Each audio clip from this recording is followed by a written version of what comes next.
Welcome everyone, आप सबका स्वागत है मेरे चैनल पर। अब हम पढ़ेंगे संविधान के कामकाज की शैली, मतलब संविधान सभा ने जो काम किया उनकी शैली क्या थी काम करने की। तो मैं आपको बता दूं कि जैसे किसी काम को करते हैं तो कहीं पे कई लोग उसके पक्ष में बोलते हैं, कहीं उसके विपक्ष में बोलते हैं, वाद विवाद होता है, किसी को चीज पसंद आती है किसी को नहीं। तो ऐसे ही संविधान सभा में भी काम किसी भी चीज को लागू करने के लिए, जैसे ये हमें सबको समानता का अधिकार देना चाहिए नहीं देना चाहिए, इसकी एग्जाम्पल दे रही हूँ मैं आपको। इसमें किसी लोग कहीं का पक्ष रहा होगा कहीं का विपक्ष रहा होगा इस पर हमारे संविधान सभा की बात बहुत महत्वपूर्ण है कि उसमें सारे जो निर्णय हैं वो बहुमत के आधार पर नहीं लिए गए। बहुमत मीन्स जब कह देते, जब ज्यादा लोग हाथ खड़ा कर देते कि हाँ हम इसके ओर है, हम इस वाले को सपोर्ट, तो वो जीत जाता है, उसको लागू किया जाता है। पर हमारे संविधान सभा में ऐसा नहीं हुआ। संविधान सभा में निर्णय बहुमत के आधार पर न लेकर सर्वसहमति के आधार पर लिए। ऐसा कहा गया कि जैसे कोई टॉपिक है जिन पर विवाद चल रहा है तो उन विवादों में जब तक दोनों पक्ष जब तक सेटिस्फाइड नहीं हो जाते थे तब तक उसे समझना ऐसे कोशिश की जाती थी। कोई विवाद अगर होता है तो उनमें दोनों पक्षों को सेटिस्फाइड कराया जाए। वो जब तक दोनों पक्ष से संतुष्ट ना तब तक उसमें, तो हम ये कह सकते हैं कि हमारे संविधान में सारे निर्णय जो थे वो सर्वसहमति से हुए थे। अब हम जानते हैं संविधान की कार्यशैली। अब ये भी जानने की बात है, कई ऐसे टॉपिक्स थे जिनमें वाद विवाद है, पर एक टॉपिक ऐसा था संविधान में जिस पर सबकी सहमति थी, जिस पर बिल्कुल भी वाद विवाद करने की जरूरत नहीं पड़ी। अब देखते हैं वो क्या था।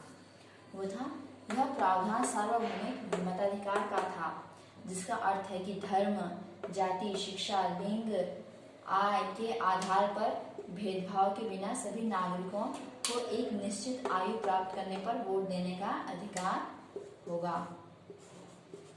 आप लोगों को पता होगा वयस्क मताधिकार के आधार पर 18 साल से ऊपर के सभी वोट दे सकते हैं। ये ऐसा टॉपिक था जिसपे क्या बोलते हैं, कोई वाद विवाद नहीं हुआ, सबने इसे एक बार में एक्सेप्ट कर लिया। ये एक बार में इसकी डेफिनेशन भी पूछी जाती है, पेपर में एक नंबर में क्वेश्चन पूछा जाता है कि कौन सा टॉपिक ऐसा था कि जिसपे वाद विवाद नहीं हुआ, उसे एक ही बार में एक्सेप्ट कर लिया गया। तो आप कहेंगे वयस्क मताधिकार का वो था।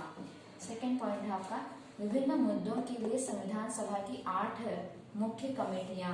मैं आपको पिछले बार बता चुकी थी कि संविधान में काम करने के लिए कई साल की समितियां थी, उन्हीं को कमेटियां भी कहते हैं। समितियां बनाई गई थी, सबसे मेन कमेटियां थी, 8 कमेटियां थी। आमतौर पर इन कमेटियों के जो अध्यक्ष होते थे वो पंडित जवाहरलाल नेहरू, डॉक्टर राजेंद्र प्रसाद, सरदार वल्लभ भाई पटेल, भीमराव अम्बेडकर इन कमेटियों की अध्यक्षता करते थे, क्योंकि ये सबसे मेन मेंबर्स थे हमारे संविधान सभा के। ये सारे कमेटियों के, मैंने आपको एक कमेटी के बारे में बताया था, प्रारूप समिति के बारे में। इसके अध्यक्ष कौन थे? डॉक्टर भीमराव अम्बेडकर के बारे में। उन्होंने संविधान का प्रारूप तैयार किया था, इस तरह का मसौदा। अब हम जानेंगे उद्देश्य प्रस्ताव के बारे में। उद्देश्य प्रस्ताव पंडित नेहरू के द्वारा 13 दिसंबर 1946 को संविधान में इसे प्रस्तुत किया गया था। राष्ट्रीय आंदोलन से जिन सिद्धांतों को संविधान सभा में लाया गया उसका सर्वोत्तम सारांश हमें नेहरू द्वारा, यहाँ पे 13 दिसंबर 1946 में प्राप्त उद्देश्य प्रस्ताव में मिलता है। जो उद्देश्य प्रस्ताव है उसमें राष्ट्रीय आंदोलन से जो हमने सिद्धांत लिए हैं, जो हमें उनसे सीख मिली है, उन्हें उद्देश्य प्रस्ताव में डाला गया है। इस प्रस्ताव में संविधान सभा के उद्देश्यों की, संविधान सभा के क्या उद्देश्य हैं उसको परिभाषित किया गया था। इस प्रस्ताव में संविधान सभा की सभी आकांक्षाओं और मूल्यों को परिभाषित किया गया था। 13 दिसंबर को आई डेट याद रखिए, 13 दिसंबर 1946 को। इसमें संविधान सभा के कार्य, कि संविधान सभा क्या कार्य करेगा, उसके क्या उद्देश्य है संविधान सभा के, वो कैसे लोगों की आकांक्षाओं को पूरा करेगा, इसके बारे में बताया गया था उद्देश्य प्रस्ताव में। उद्देश्य प्रस्ताव में समाहित समूहों से प्रेरित और उनका सारांश है। इस प्रस्ताव के आधार पर हमारे संविधान में समानता, स्वतंत्रता और लोकतांत्रिक संप्रभुता और एक सार्वजनीन पहचान जैसे बुनियादी प्रतिबद्धताओं को मतलब उद्देश्य प्रस्ताव में ही सबको समानता, स्वतंत्रता, लोकतांत्रिक, गणराज्य, संप्रभुता संपन्न, ये बुनियादी प्रतिबद्धताओं को शामिल किया गया है उद्देश्य प्रस्ताव में। अब ये वाला यहीं पे, अब हम अगले टॉपिक में पढ़ेंगे संविधान के स्रोत क्या थे। अब हम जानेंगे हमारा आखिरी टॉपिक इस चैप्टर का, वो है भारतीय संविधान के स्रोत। कोई भी संविधान बनता है तो हम उससे हर देशों से हम कुछ अच्छी बातों को ग्रहण करते हैं। हमने हर देशों के संविधान से कुछ ना कुछ ले रखा है। आप जानते हैं वो क्या चीजें हैं जो हमने और देशों के संविधान से ले रखा है। पहला है ब्रिटिश संविधान। हमने ब्रिटिश संविधान से क्या लिया है? पहला पॉइंट है इसके अंदर सर्वाधिक मत के आधार पर चुनाव में जीत का फैसला। आपको पता है भारत में सिस्टम है जो सबसे आगे वही जीता, इसी को ये भी कहते हैं सर्वाधिक मत के आधार पर। मतलब अगर किसी के 50 वोट ना और अगर किसी के 51 है तो विनर कौन कहलाता है? हमारे भारत में 51 वाला विनर कहता है, चाहे वो एक वोट ही एक्स्ट्रा क्यों ना हो। ये हमने लिया है ब्रिटिश संविधान से। सरकार का संसदीय स्वरूप। सरकार का मतलब संसदीय स्वरूप में संसद के अंदर 3 अंग होते हैं, उसका जो स्वरूप होता है वो भी हमने इसी से लिया ब्रिटिश संविधान से। कानून के शासन का विचार। जो शासन है वो कानून के अनुसार चलेगा, इसका विचार है। थर्ड है विधायिका में अध्यक्ष का पद। विधायिका के अध्यक्ष का पद और उसकी भूमिका, ये भी ब्रिटिश संविधान से लिया है। कानून निर्माण की विधि। इसमें एक कानून निर्माण की विधि का मतलब है कि कोई कानून कैसे बनता है। कोई कानून कैसे बनता है, पहले हम उसको विधेयक रखते हैं, लोकसभा राज्यसभा में रखते हैं, फिर वो आगे उन पर बहस होती है। जब उन पर बहस है फिर राष्ट्रपति हस्ताक्षर के लिए जाता है। जब राष्ट्रपति उस पर हस्ताक्षर करते हैं तो उसके बाद वो कानून बन जाता है। तो ये हमने कानून निर्माण की विधि कहाँ से ली है? ब्रिटिश संविधान से। अब हम जानते हैं सेकंड है अमेरिका का संविधान। हमने अमेरिका के संविधान से क्या लिया है?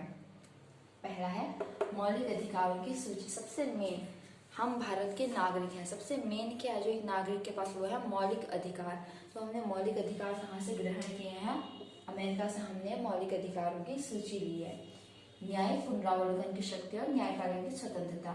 आप न्यायिक पुनरावलोकन से क्या समझते हैं? जैसे न्यायपालिका अपना कोई फैसला सुनाती है, जैसे 1973 में, मैं अभी समय याद नहीं कर पा रही हूँ, न्यायपालिका ने फैसला दिया था कि सरकार संविधान में संशोधन कर सकती है। ये न्यायपालिका ने शायद ये फैसला 1973 में दिया था ये, पर न्यायपालिका ने अपने ही फैसले को पलटते हुए केशवानंद भारती मुकदमे में संविधान ने, सर्वोच्च न्यायालय ने मूल ढांचे की बात कही थी कि सरकार मतलब संसद संविधान के मूल ढांचे में परिवर्तन नहीं कर सकती। मतलब ये कि जो न्यायपालिका है वो अपने ही दिए हुए निर्णय को चेंजेस कर सकती है, इसी को कहते हैं न्यायिक पुनरावलोकन की शक्ति।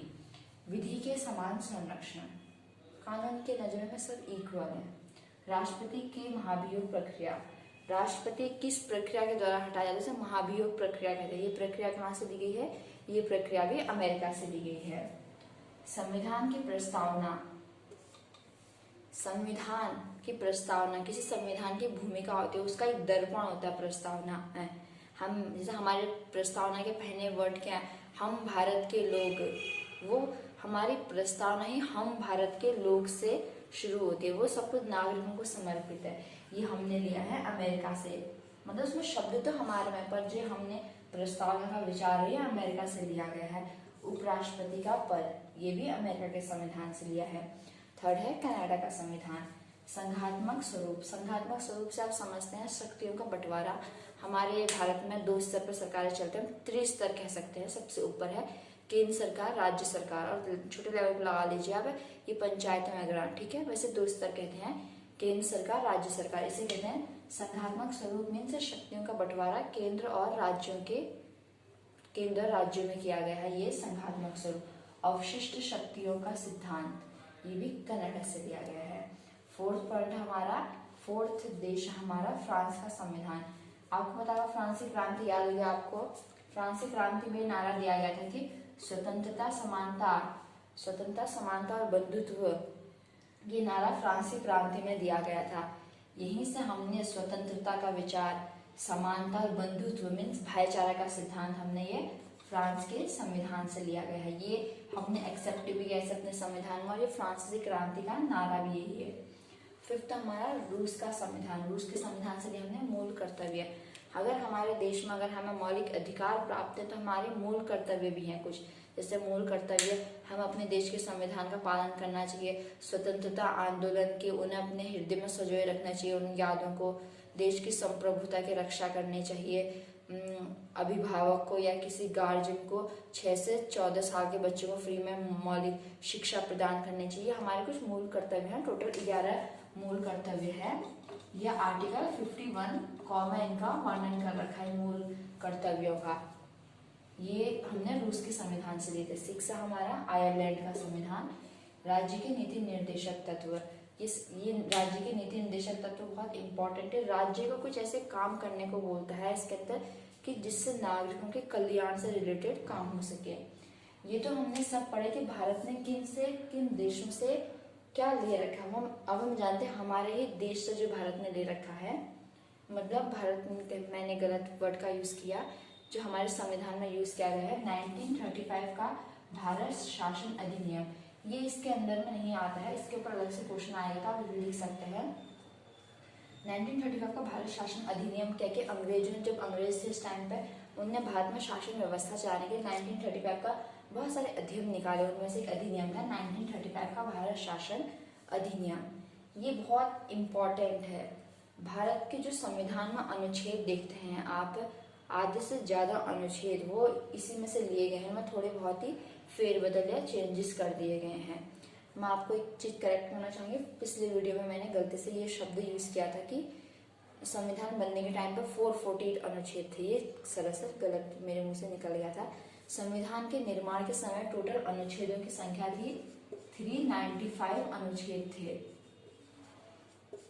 और जो अनुसूचियां थी वो 8 अनुसूचियां थी, और भाग जो थे वो 22 भाग थे। वर्तमान में अनुच्छेद इतने ही हैं, भाग भी इतने ही हैं, पर जो अनुसूचियां हैं वो 8 से बढ़कर 12 हो गई हैं। अब इसके ऊपर एक क्वेश्चन आएगा पेपर में कि ऐसा क्यों कहा जाता है कि भारतीय संविधान, जैसे इसी के ऊपर आएगा भारतीय संविधान के स्रोत, ऐसा क्यों कहा जाता है कि भारतीय संविधान एक फूलों का गुच्छा है या उधार मांगी हुई टोकरी है। तो इससे मतलब ये निकलता है, मतलब आपको इस वाले क्वेश्चन में इसका वर्णन करना है। इसी के साथ हमारा एक फर्स्ट चैप्टर खत्म होता है, संविधान क्यों और कैसे। अगर आपको ये सारी वीडियोस पसंद आए तो आप हमारे चैनल को लाइक कीजिए, सब्सक्राइब कीजिए, और अगर आपको इस चैप्टर से रिलेटेड इंपॉर्टेंट क्वेश्चंस चाहिए जो पेपर में आते हैं तो आप मुझे नीचे कमेंट बॉक्स में लिख के बताइए आपको इस चैप्टर के इंपॉर्टेंट क्वेश्चंस की नीड है, तो मैं आपको सारे क्वेश्चंस प्रोवाइड करवाऊंगी। और आगे ऐसे ही पढ़ने के लिए हमारे चैनल के साथ बने रहिए। सेकंड चैप्टर है, उनमें हम मौलिक अधिकार जो हमने अमेरिका से लिया, नीति निर्देशक तत्वों का बहुत गहराई से अध्ययन किया गया है इन चैप्टर का। तो इसी के साथ हम अगले चैप्टर के साथ मिलेंगे।